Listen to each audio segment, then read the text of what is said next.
half days of self-directed learning sessions. These are not tracked, so we're expecting you to, try to enhance your skills with, simulations or whatever it is that you want to do in between the patient care opportunities, so that you can learn. You can be reading, it can be anything that you need to do just to improve your clinical skills.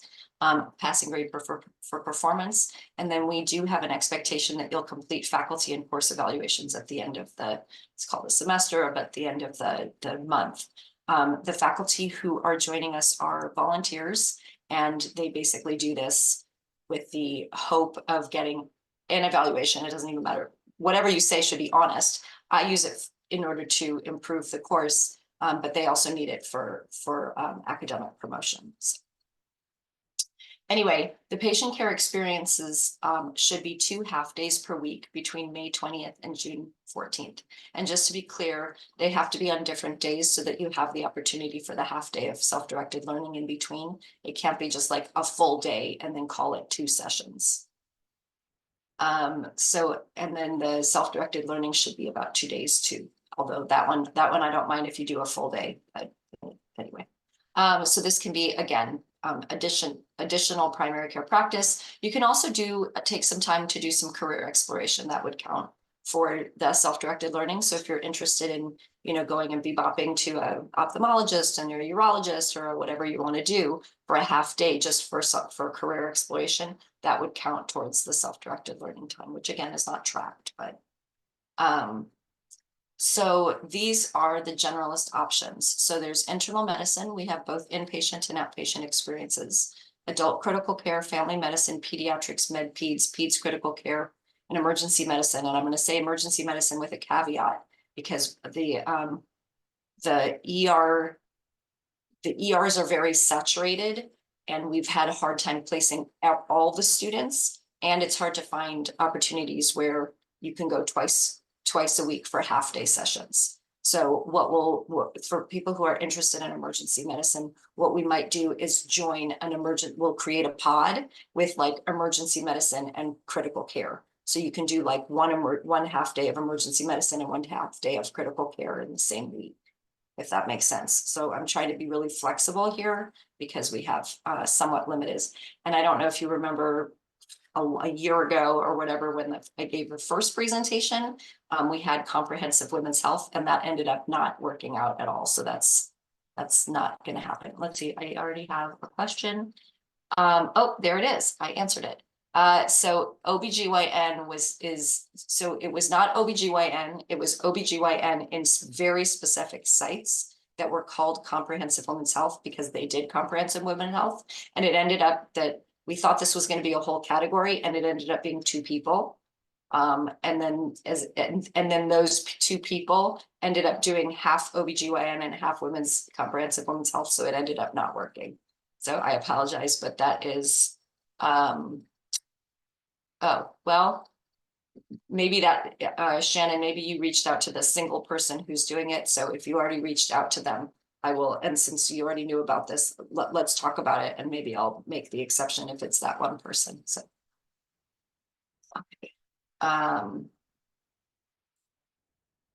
So for others, if they wanted to do OBGYN, yes, you can absolutely go to OBGYN as a specialist. And by the way, we have a compilation of faculty who were willing to do these one-off, so you don't have to just kind of, we'll send you a list of those people. So to make it easy for you to just reach out to somebody who's interested in mentoring on a one-on-one basis. Okay, so again, you can have a singular preceptor coach or be in a pod, and the pods are ones that either you can create, but it has to be in the same field other than this emergency medicine critical care, or we'll create the pods so that to allow for the 2 half-day sessions per week. Okay, so why did we do this structure? Just as a reminder, you're abroad, your experience abroad is a black box. We didn't know what it was going to be. We still don't know, and in order to have an equivalent experience, this is how the administration decided that that we needed to do the generalist half-day sessions for the intensive reentry. Also, we have a limited number, a relative limited number, and it's only in generalists, so that you have the opportunity, unlike people in the regular LCE program who have, 8 months to go and try out, a few times here and a half of the time in one career and a half of the time in another career, or with different people. You don't have that amount of time. And so we wanted to give you the most flexibility to go and just try different experiences. And then obviously we want you to be prepared for your audition electives, which really focuses on clinical skills. All right, so the way that matching is, self-selection will be allowed. Assignments are based on mutual availability, but prioritized by your preference, the matching that we'll do for you. And then there's a survey that I'll show you what the questions are that's available, that will be available after the presentation. I can put it in the chat, and also I will send you an email later on today. So we're going to ask you to rank your generalist options by level of interest, your top 3 choices. And then we'll have you let us know whether or not you want us to match you in one of your top 3 choices. If you're working on finding a preceptor coach because you'd like to find one of your own, or if you've already have somebody in mind, and then you can tell us who it is and we can verify their faculty status, etc. So those will be the options. And then obviously you can be in communication with Renee and Jenny, who's on the call, both of whom are on the call. Thank you for joining us, ladies. Just to make sure that we can try to get you someone that you're happy with working with. So February 28th, we're going to ask that the survey is due, especially if you want us to match you with a generalist. We're going to really make an effort to reach out to people. We have a small database of folks who have already agreed, and so we'd like to use them ideally, but we'd like to match you. And so if you have somebody in particular and we don't have them in our list, then this will give us an opportunity to find them.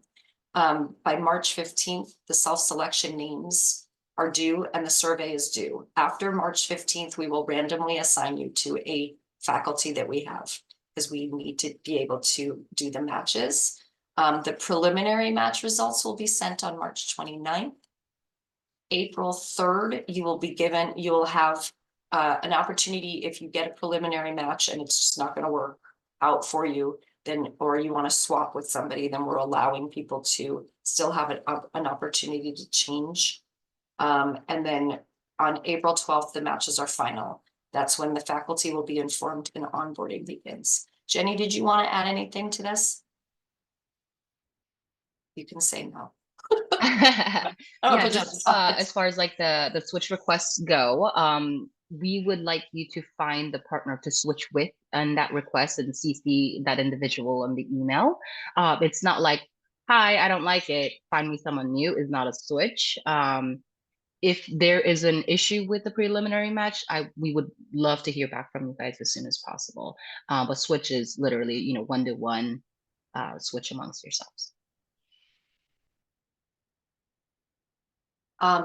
Yes, that switch was done as a result of requests in the early on that there'd be an opportunity for people to like swap with one another. And then your LC is May 20th to June 14th. So the assessment is basically, you all are going to be doing self-assessments after each session. You're going to get request and receive informal, formative feedback from your preceptor coach. And then you will write these down in the post-session self-assessment forms. These are just for you, and for, the summaries will be used by the faculty to kind of write your summative evaluations. They write the summative evaluation at the end of the course, and they're part of your MSPE. So again, you will submit the self-assessments after each session, and the submission dates are tracked. I see that I have another question. Do I mind repeating the start and end dates? I do not mind. Let me back up. Oh, I can't back up. Okay. So it's May 20th to June 14th.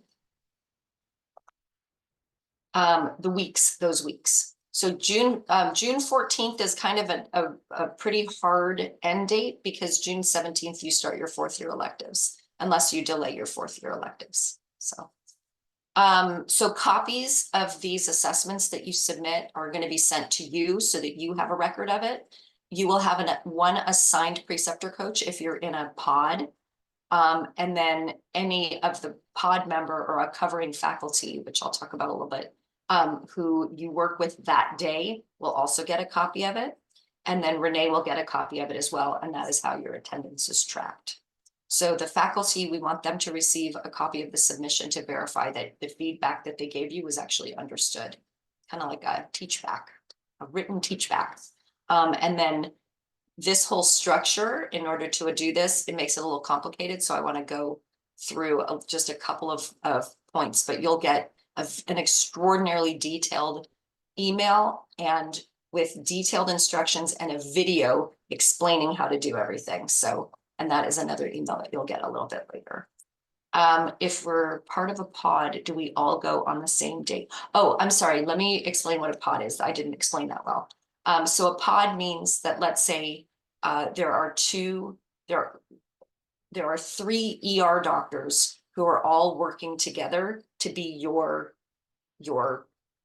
preceptor coach. And so they will make arrangements.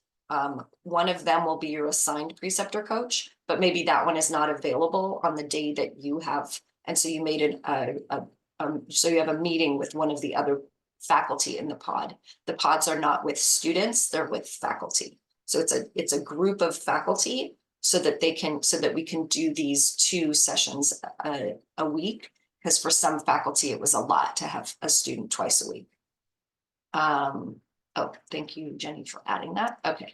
I hope that explained what a pod is better. Okay. Okay. So the self-assessment questions are basically, what feedback did you receive about your clinical knowledge and skills and attitudes that should continue? Which of those are areas for improvement? What is your SMART? It doesn't have to be SMART per se, but what is your goal, an action plan for next session?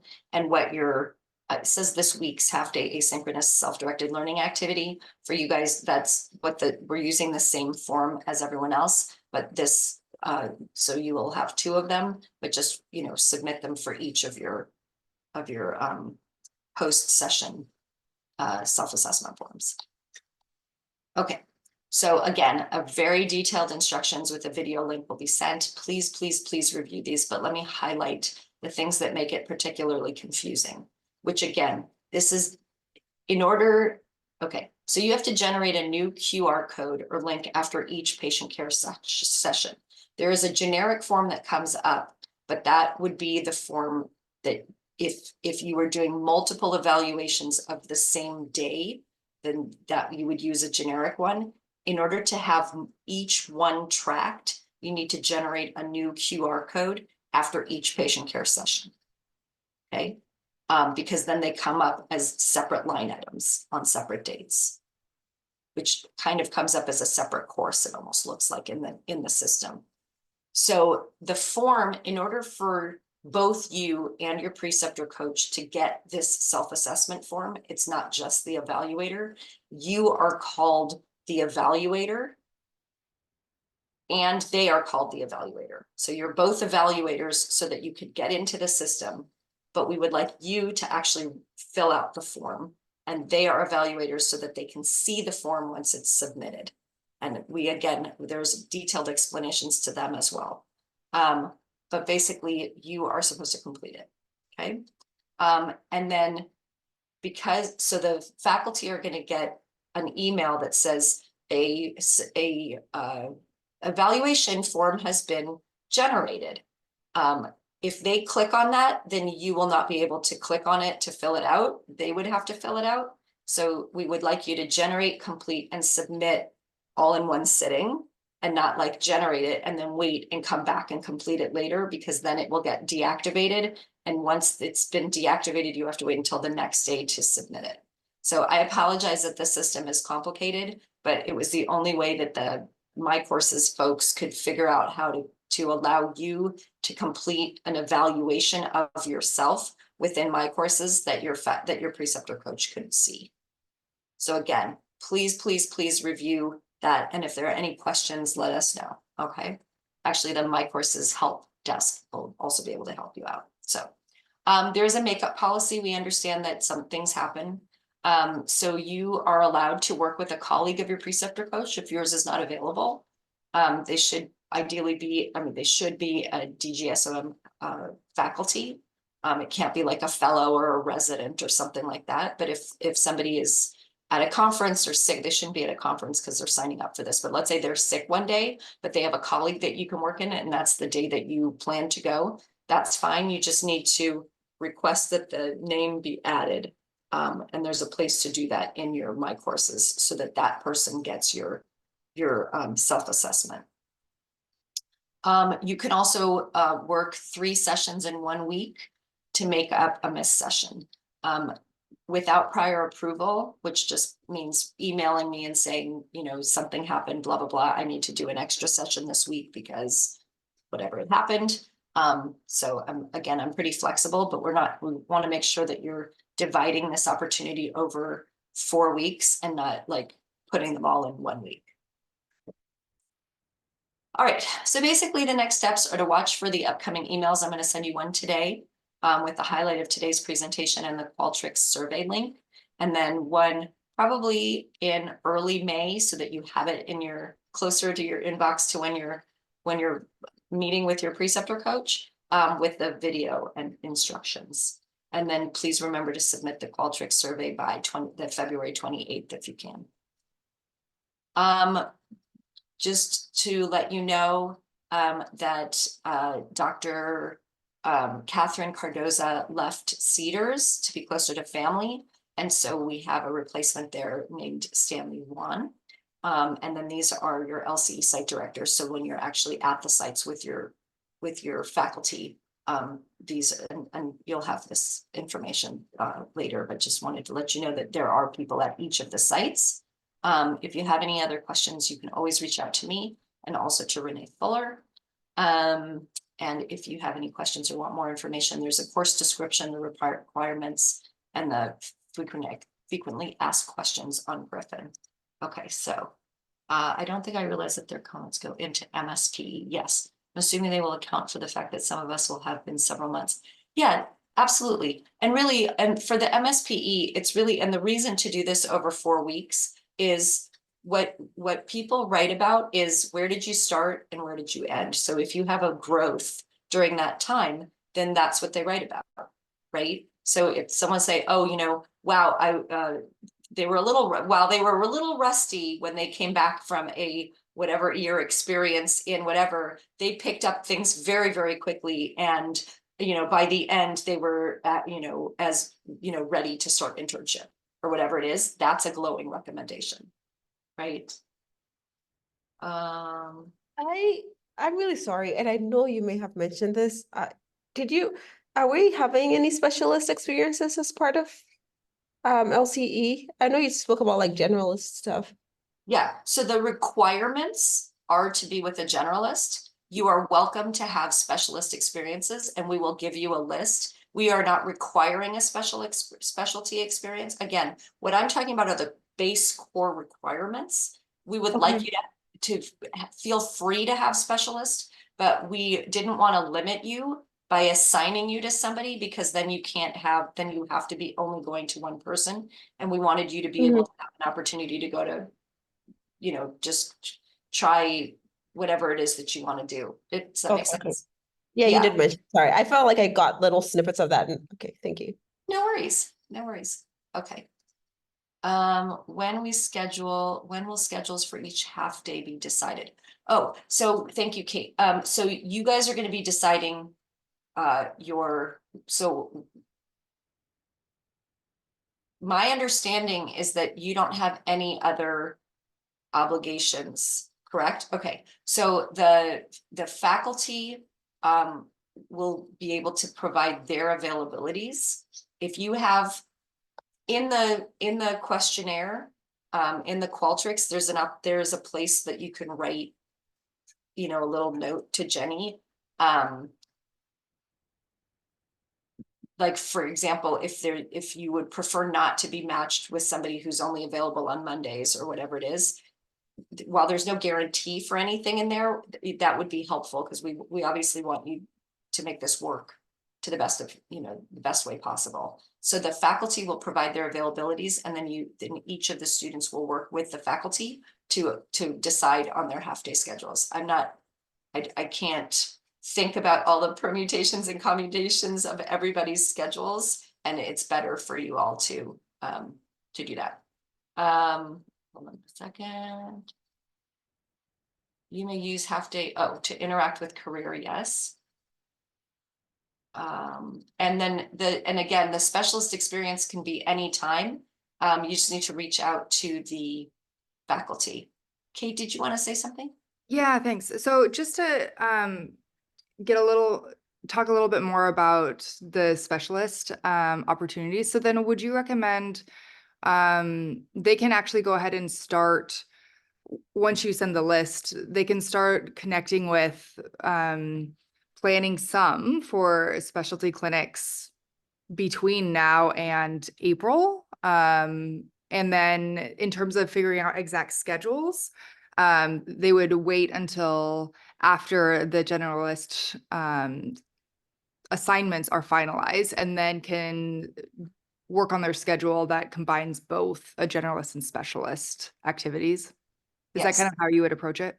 Yes, thank you. That is how I would approach it. You're certainly welcome to reach out and see what their what opportunities, and whether you mesh with whichever of the different groups. You can look up their names, look up what they do, what their subspecialty is, or what their interests are, or whatever, and make contact. But yeah, please, we want to make sure that you get your generalist sessions scheduled, and then the specialist ones can kind of fit in around that. Okay. Sorry. One more thing then. And so in terms of finding specialists, do you have roughly a date where you would recommend students should definitely, if they want to do a specialty, they should have something figured out by a particular day? In terms of thinking about our students not waiting till the very last minute, right? Is this kind of like mid-April an ideal time to make sure they at least have a specialist opportunity set up if they want it? Not necessarily. I think that it's also possible that when you come back to the States and you're like, you know what, and let's say you're pretty sure that you like dermatology, and then you have a dermatology experience, and if you set up a bunch of them, then you're going to feel obligated to go back to this dermatologist who you set up 4 sessions with, and then you're like, you know what, I really didn't like that, and now you're canceling on them. So I think it's possible to even wait until you're back and say, hey, I have free time next week, can I come in next week? I think that's fine too.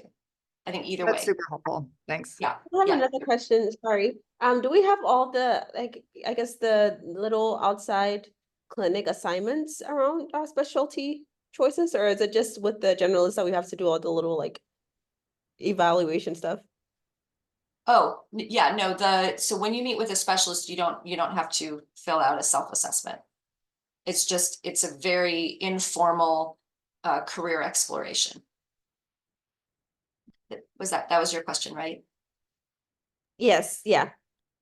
Okay. Shannon, you had a question? Yeah, I'm actually wondering about the specialist component. Particularly, I don't know if anyone else here it's relevant, but for surgical specialties. So I think my biggest hesitation to trying to set things up with any sort of surgical encounter is that I feel like it's a little bit awkward to show up as a medical student, taking the place of a student who might be currently rotating in the ORs, and feeling like I'm stepping on toes a little bit, and I don't know if that makes sense. It feels a little bit weird to be like, oh, I'm here to explore, and it's not truly my longitudinal clinical experience. I'm just here. So is there any language that maybe we could help use to support? I don't know if that makes sense. I just feel like Yeah, I understand what you're saying. So how to do a structure thing where we're allowed to be in that space instead of just shadowing and taking the space of another student, if that makes sense. Yeah.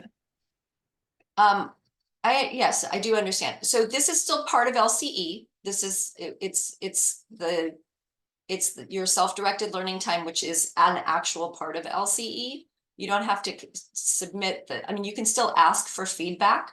We're just not requiring you to complete the self-assessment. So you can structure it in terms of meeting with the faculty member like you would any other experience. The list that we're giving you are faculty who we recruited into LCE and who submitted in their questionnaire that they would be willing to be contacted for like one-off sessions. So usually the faculty will not schedule 2 students at the same time. They will schedule something with you when they don't already have another student, hopefully, if that makes sense. And if you reach out to somebody on your own, then you can just say, hi, I'm coming back and I'm, as part of my LCE, I'm doing some career exploration. Just like in regular LCE, you would do the same thing. It's just that especially if you want to go outside of the person that you were assigned to. So let's say if somebody was assigned an OBGYN at a public hospital and they really want to check it out, what it would be like in a private hospital, then they can contact somebody off this list or not off this list and say, as part of LCE, I am, have these half days of self-directed learning where I am allowed to do career exploration and I'm really interested in your field. Can I work with you for a half a day? And then you can ask for feedback at the end. Hi, Dr. Spector. It's Joseph. I'm also Hi, with Joseph. Shannon. Hi. To clarify on that point, so my understanding is we're doing kind of the own advocating for these specialists kind of positions or like being with the specialist, because I know that the LCE or the folks who signed up to be LCE mentors, they receive something from you or like a description of what our role as an LCE like student is. And so I guess my question is for the specialist folks, how are they going to receive anything from you if we put you guys into communication, or are we kind of like only just telling them, hey, this is part of our experience, and like kind of being our own advocates for that, if that makes sense? So the folks that are on the list, they already signed up to be in LCE.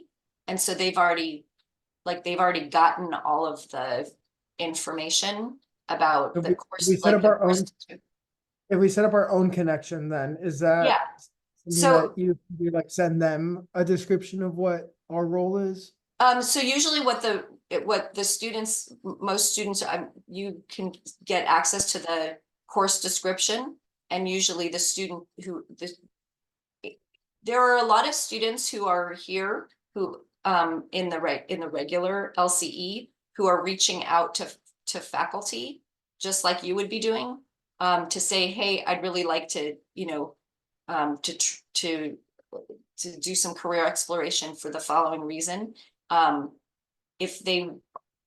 of them might be sending the course description, which you're certainly welcome to do. Otherwise, I think the students have just been saying, this is what the course is.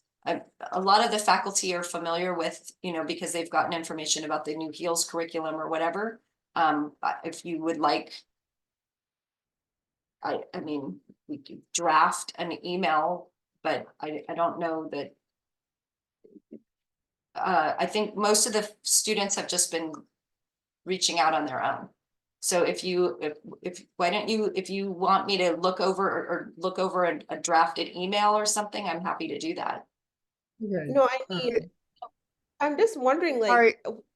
is there like, oh, sorry, Dr. Dole. Sorry, Bennett. I think maybe, I guess, Talia, is there any additional supplemental information that LCE faculty are getting? I think the answer is no. I think it is that they're getting the syllabus, the course description, and then just the appraisal or description at the end. So I think the point is, Yeah. So the fact that other than the course description, which I send faculty who might be interested, hi, this is what the course is. You let me know what if you have any questions, kind of. The only other thing that an assigned faculty would get is the very complicated instructions on how to access the evaluations. So So- there isn't really any other. The course description and there's a frequently asked questions.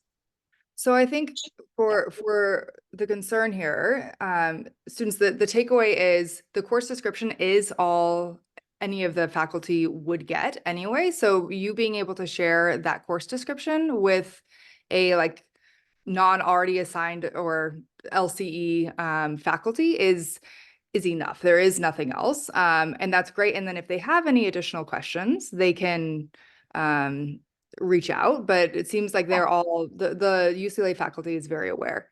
In terms of describing the fact that you have this intensive LCE, you've been out with GHP for a unique program.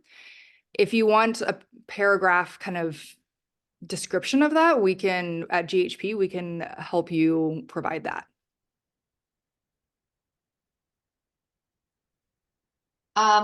Shannon, you also wrote something about a sim lab before your Oh, I sub. think that got answered by Jenny.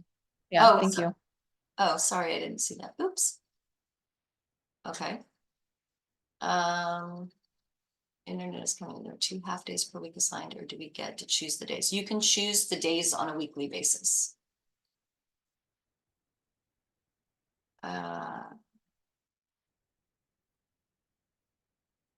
And we'll get, yeah, yes. So Renee can send out the list of faculty in the next. In fact, Renee, if you want to send out the list of faculty, actually, and I'll send out the course description and the frequently asked questions because I think I have it updated. I have to update one area of it, and I'll send those out to you so that you'll get. So I'm sorry if this is going to feel piecemeal, or Renee can hold off, and I'll send her the information so that in one email you have the course description, the frequently asked questions, and the list of specialist faculty all together, so that we're not too many things. And Talia, we have a box specifically Oh. for this group, so we can put it in box as well. Oh, good. Then I'll send it to you and let you do that. Yeah. So then you guys have one primary space for accessing all the pathway stuff.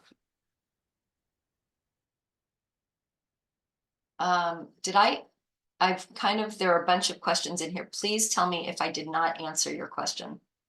So I'm kind of scrolling in the chat. I do have one question as well. Yeah. Let's begin.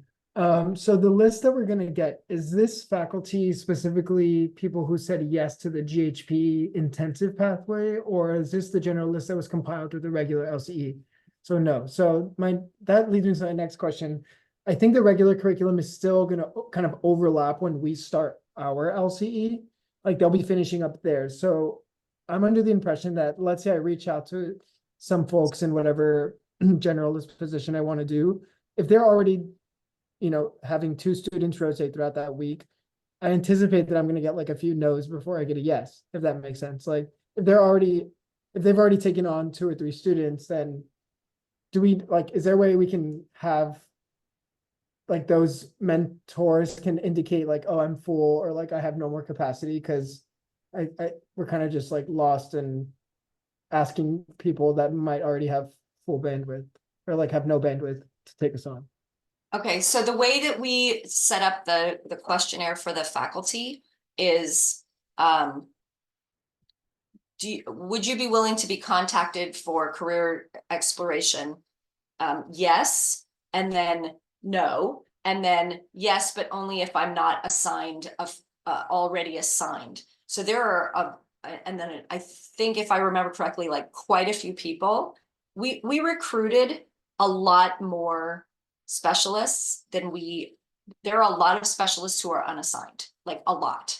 And a lot of those are on our list. So I don't anticipate there being a huge problem if you do reach out to someone and they say, you know what, I can't do it that week, but I could do it week 3, then you're still getting the opportunity to work with that person. And if they say, I'm so sorry, but I'm going to be away that time, then that's their answer. I wouldn't like take it personally. I don't think there are very, very few faculty who have there aren't any faculty that have 3 students that I can think of, except for maybe, but she's a generalist anyway. Nope, actually, she only has 2. So that I don't anticipate that being a problem, actually.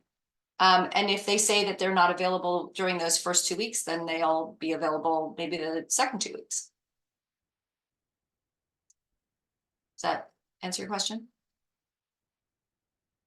Sorry, my question was specifically for the generalist. So, Oh, so the generalists that we're recruiting,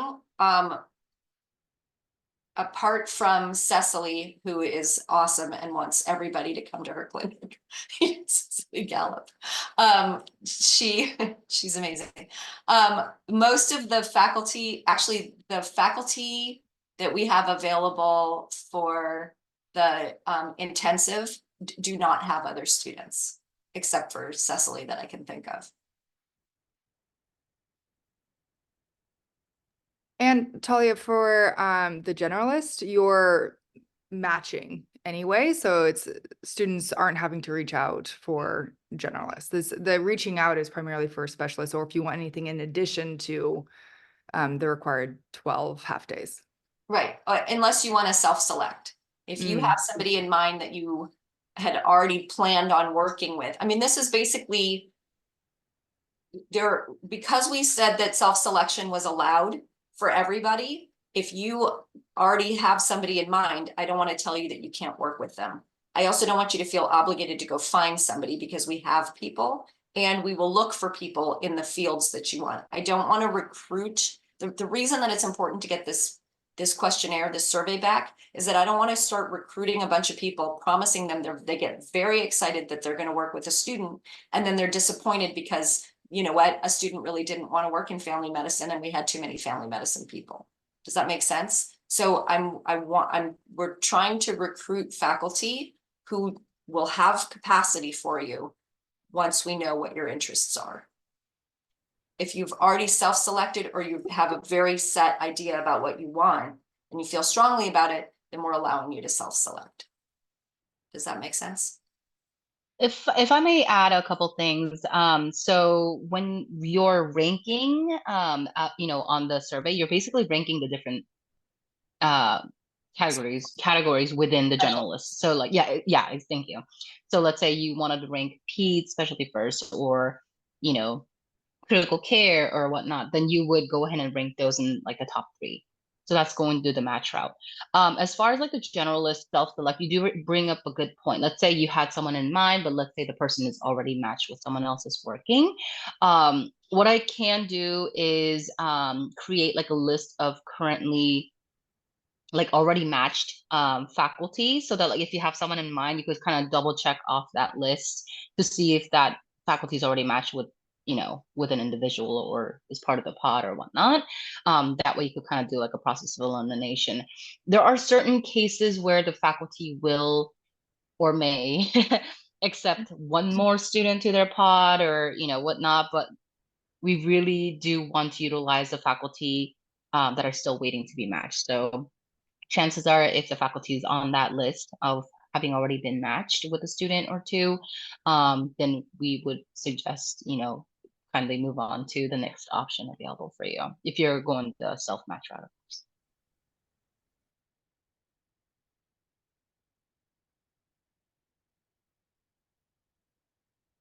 Any other questions? These were all good questions.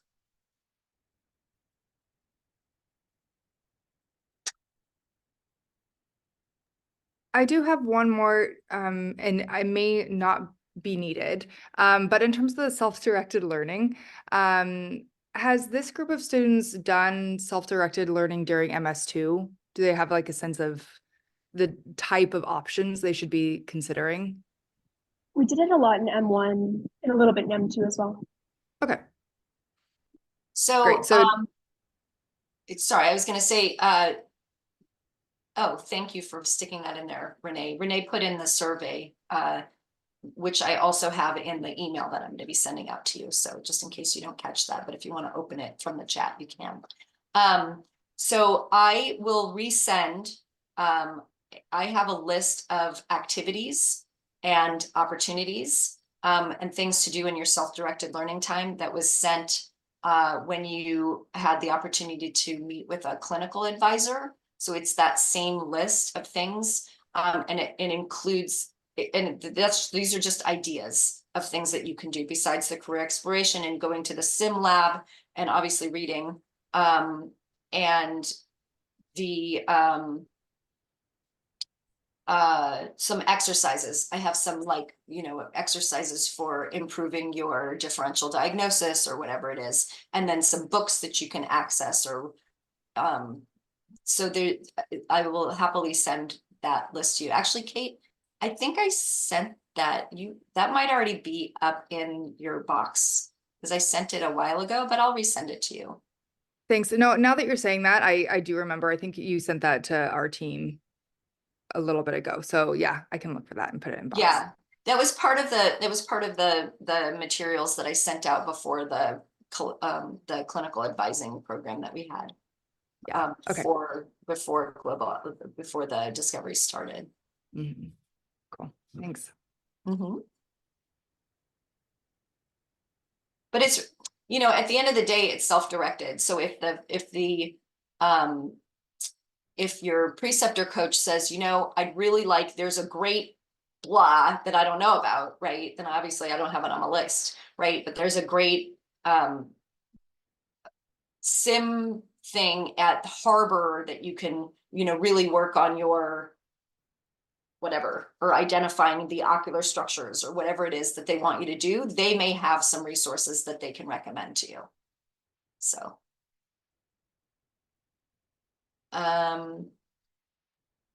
Jackie, we'll put this in box, the recording of this, we'll put it in box. And I don't think we have, we'll create a separate subfolder specific to intensive LCE.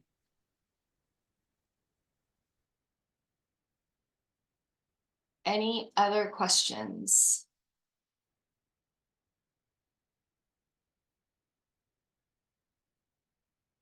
Well, it was really good to almost see, because I'm only seeing names, but it was good to almost see all of you all.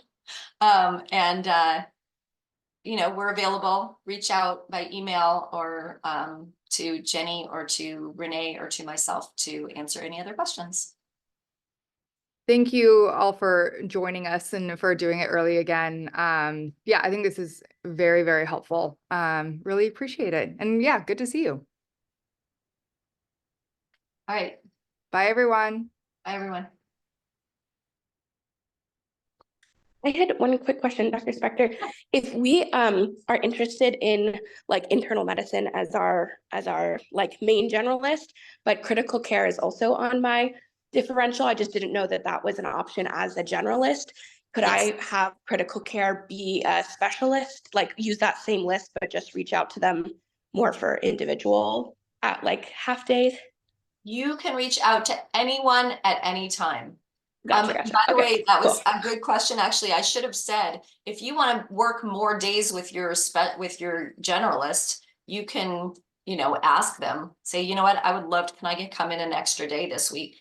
Because I'm just really learning a lot from you, or whatever it is. Yeah. Okay. But we're not allowed to split, like if I'm deciding between like IM and emergency medicine, I can't split my generalist sessions half and half. It has to all be with the same preceptor, correct? So we are generally not doing pods across.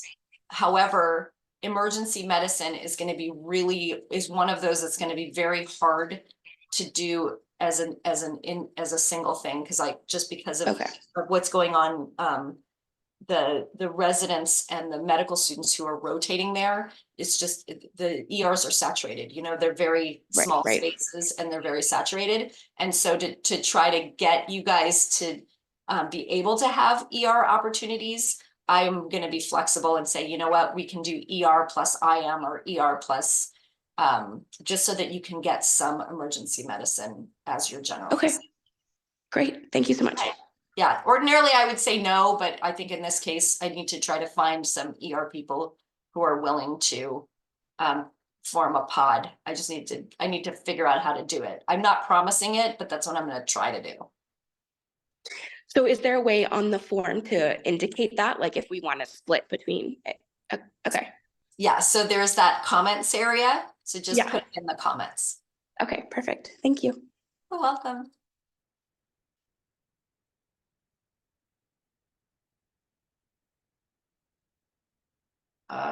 Any other questions? Okay, have a good day, everybody, or good night.